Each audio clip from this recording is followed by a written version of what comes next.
नमो नमः। मैं डॉक्टर हेमलता शर्मा, सहायक आचार्य संस्कृत, राजकीय स्नातकोत्तर महाविद्यालय बयाना। नीति शतकम ग्रंथ का हम अध्ययन कर रहे हैं। उस नीति शतक ग्रंथ के अंतर्गत आज हम देव पद्धति का अध्ययन करेंगे। देव से तात्पर्य यहाँ भाग्य से है।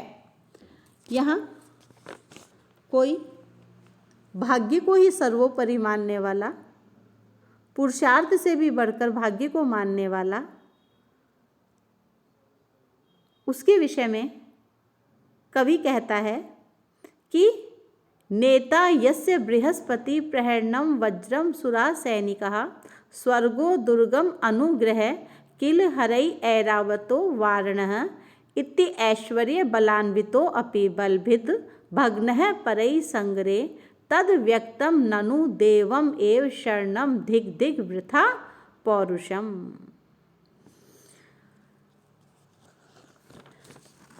यहाँ इस पद्य में बताया गया है कि नेता यस्य बृहस्पति, नेता अर्थात पथ प्रदर्शक, शिक्षक, नायक, यस्य जिसके बृहस्पति, बृहस्पति गुरु हैं, अर्थात देव गुरु बृहस्पति जिसके नेता हैं, पथ प्रदर्शक हैं, मार्ग बताने वाले हैं। प्रहरणम वज्रम, और जिसका प्रहरण शस्त्र वज्र है। सुरहा सैनिका, और जिसके सैनिक कौन है? सुरहा देवगण जिसके सैनिक हैं। स्वर्गो दुर्गम, और जिसका किला स्वर्ग है। अनुग्रह किले हरई, और अनुग्रह कृपा किस किला निश्चित रूप से हरे, और विष्णु की जिसके ऊपर निश्चित रूप से अनुग्रह है, कृपा है। ऐरावतो वारण है, और जिसका वाहन हाथी कौन है? ऐरावत। इति ऐश्वर्य, इति इस प्रकार, ऐश्वर्य से युक्त, बलान्वितो बल से युक्त, बलभिद जो इंद्र है, भग्न है नष्ट हो जाता है या हार जाता है, पराजित हो जाता है, परई शत्रुओं के द्वारा संग्रह युद्ध में, अर्थात संग्राम में दानवों द्वारा जो पराजित हो जाता है, हार जाता है।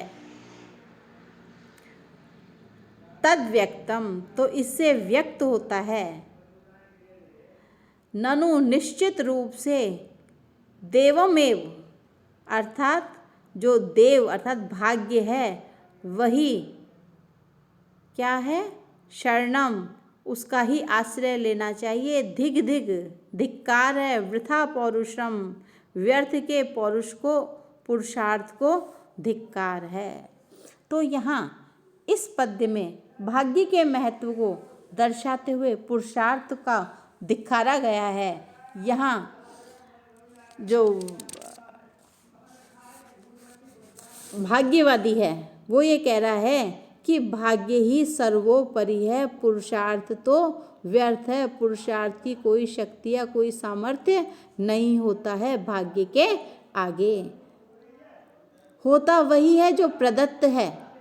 मनुष्य चाहे जैसा उत्तम से उत्तम श्रेष्ठ साधनों से संपन्न हो, पर होगा वही जो उसके भाग्य में लिखा हुआ होगा, जो भाग्य विहित होगा। यहाँ उदाहरण देकर समझाया है कि देवाधिराज इंद्र भी जब सभी साधनों से संपन्न होकर दानवों से पराजित हो गए, तो मनुष्य की तो क्या शक्ति है, क्या सामर्थ्य है जो देव के विपरीत कोई कार्य कर सके। अतः पुरुषार्थ या आत्म पौरुष व्यर्थ है। देव ही परम बलशाली है, उसके आगे किसी की भी नहीं चलती। क्यों? क्योंकि जो इंद्र स्वर्ग का राजा है, बृहस्पति उनके मंत्रणा देने वाले हैं, देवता सैनिक है, ऐरावत वाहन है, वज्र जैसा अस्त्र है जिसके पास, और दुर्ग या किला स्वर्ग है, तथा भगवान विष्णु भी जिसकी सहायता किया करते हैं।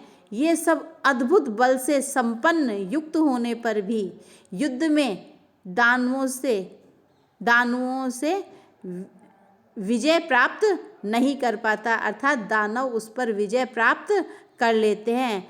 इससे यह निश्चित रूप से सिद्ध होता है या ज्ञात होता है कि पुरुषार्थ व्यर्थ है। शुभ अशुभ के लिए भाग्य पर ही भरोसा रखना चाहिए। यहाँ परिकर अलंकार और शार्दूल विक्रीडित छंद है। इसके बाद बंधन और मोक्ष तथा लाभ हानि का भी कारण भाग्य है, ऐसा भाग्यवादी कहता है। उसी बात को कवि यहाँ प्रस्तुत पद्य के माध्यम से बता रहे हैं। भग्नाशस्य करंड पिंडित तनो म्लानेन्द्रियस्य क्षुधा कृत्वा आखु विव्रम स्वयं निपतितो नक्तम मुखे भोगिन तृप्तः तत्पिशितेन स्वत्वरम असौ तैनैव यात पथा स्वस्था तिष्ठति देवम एव ही परम वृद्धौ शये कारणम।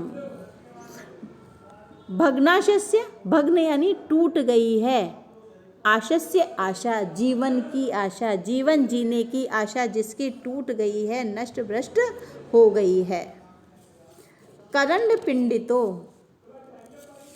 अर्थात जो पिटारी है, पिंडितो उसमें सिमटा हुआ, तनो शरीर वाला, और म्लानेन्द्रियस्य और यस्य जिसकी इंद्रियां म्लान हो गई हैं, शिथिल हो गई है, ऐसा शिथिल इंद्रियों वाला। क्षुधा भूख से जिसकी इंद्रियां शिथिल हो गई हैं, म्लान हो गई हैं, कमजोर हो गई हैं, शक्तिहीन हो गई हैं, ऐसा वह कृत्वा करके आखू चूहा वहाँ विव्रम छोटा सा छेद अर्थात बिल बनाकर स्वयं अपने आप निपतितो गिर जाता है। नक्तम रात्रि काल में मुख में भोगिन सर्प के, अर्थात जिस सर्प को करंड पिंड में, करंड कहते हैं लकड़ी की जो टोकरी होती है उसमें वह पिंडित यानी अपने शरीर को गोलाकार बना करके बैठ गया और उसकी इंद्रियां भूख के कारण शिथिल हो गई, कमज़ोर हो गई और उसने अपने जीने की आशा छोड़ दी।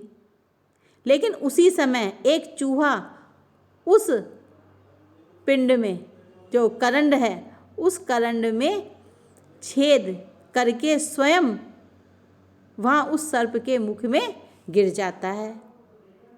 तो वह सर्प भी तृप्त है, तृप्त होकर, संतुष्ट होकर के, तत्पिशितेन उसके मांस से संतुष्ट होकर, यानी उस चूहे को खा करके, सत्वरम असौ शीघ्र ही, असौ वह जो सर्प है, तेने उसके द्वारा अर्थात चूहे के द्वारा बनाए गए पथा मार्ग से याता है, निकल जाता है।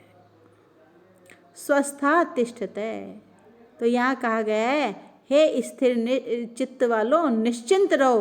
यहाँ संसार के प्राणियों के लिए कहा है हे संसार के प्राणियों आप लोग स्थिर चित्त यानी निश्चित हो करके, देवम एव ही, देव ही अर्थात भाग्य ही, परम अत्यधिक, वृद्धौ क्षये कारणम, वृद्धि और क्षय का, उन्नति और अवनति में कारण होता है। तो व्यर्थ का पुरुषार्थ मत करो, ऐसा वो कहता है।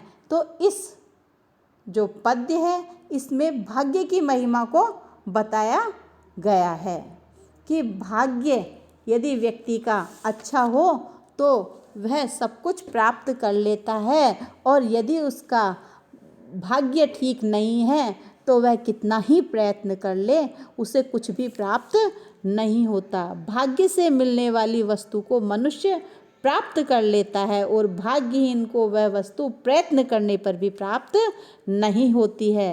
भाग्य के बल से असंभव कार्य भी संभव हो जाते हैं। जैसे सर्प जब जीवन से निराश होकर पिटारी में बंद भूख से छटपटा रहा था और जिसकी इंद्रियां शिथिल और म्लान हो गई थी, उस समय चूहा उस पिटारी में छेद कर स्वयं जाकर सर्प के मुंह में गिर गया, जिससे उस सर्प की जो क्षुधा, जो भूख है, वह भी शांत हो गई और उसके लिए बाहर निकलने का मार्ग भी बन गया। तो वह उस चूहे के द्वारा निर्मित बनाए गए मार्ग से ही निकल गया। यह सब भाग्य का ही खेल है, भाग्य का ही कौशल था। इससे निश्चित रूप से स्पष्ट होता है कि मनुष्य की उन्नति और अवनति का कारण उसका भाग्य ही होता है, पुरुषार्थ नहीं। यहाँ शार्दूल विक्रीडित छंद है। इसके बाद अग्रिम श्लोक में कवि सबकी उन्नति और अवनति का कारण देव को बताता हुआ एक गेंद के उदाहरण से समझा रहा है। वो कहते हैं, यथा कंदुक पातेनोत्पतत आर्य पतनपि तथा त्व अनार्य पतति मृत पिंड पतनम यथा। अर्थात यथा जिस प्रकार कंदुक गेंद पातेन गिराई जाने पर भी उत्पतति ऊपर की ओर उठती है। अर्थात गेंद को जब हम नीचे की ओर गिराते हैं तो वह नीचे लग करके पुनः ऊपर की ओर उठती है। उसी प्रकार जो आर्य, जो श्रेष्ठ व्यक्ति है, जो भाग्य युक्त है, जिसका भाग्य अच्छा है, वह पतनम अपि गिर के भी पुनः उस गेंद की भांति उठ जाता है, उन्नति को प्राप्त कर लेता है। तथा तू, लेकिन तू, किंतु अनार्य जो भाग्यहीन व्यक्ति है, पतति गिरता है, मृत पिंड पतनम, मृत मिट्टी के पिंड, मिट्टी का जो ढेला होता है उसको यदि हम जमीन पे गिराएं तो वह पतनम गिरने पर गिरा ही रहता है, पुनः उठता नहीं है। ऐसे ही जो भाग्यहीन व्यक्ति है वह मिट्टी के गोले के समान या मिट्टी के पिंड के समान है कि एक बार भूमि पर गिरकर पुनः नहीं उठता है। तो यहाँ श्रेष्ठ जनों की उन्नति और अवनति के लिए कंदुकपात अर्थात गेंद के गिरने और अनार्य लोगों की अवनति के लिए मृत पिंड अर्थात मिट्टी के ढेले के गिरने के दृष्टांत के द्वारा कवि उन्नति और अवनति अर्थात भाग्यशाली और भाग्यहीन व्यक्ति की उन्नति और अवनति के विषय में यहाँ समझाया है। तो इसलिए लोगों की उन्नति और अवनति में जो देव है, जो भाग्य है, वही प्रधान है, उसकी ही प्रधानता है, अन्य की नहीं। इस बात को यहाँ इस श्लोक में समझाया गया है। आज इतना ही। इसके बाद हम अगली क्लास में इसके आगे के श्लोकों का अध्ययन करेंगे। धन्यवाद।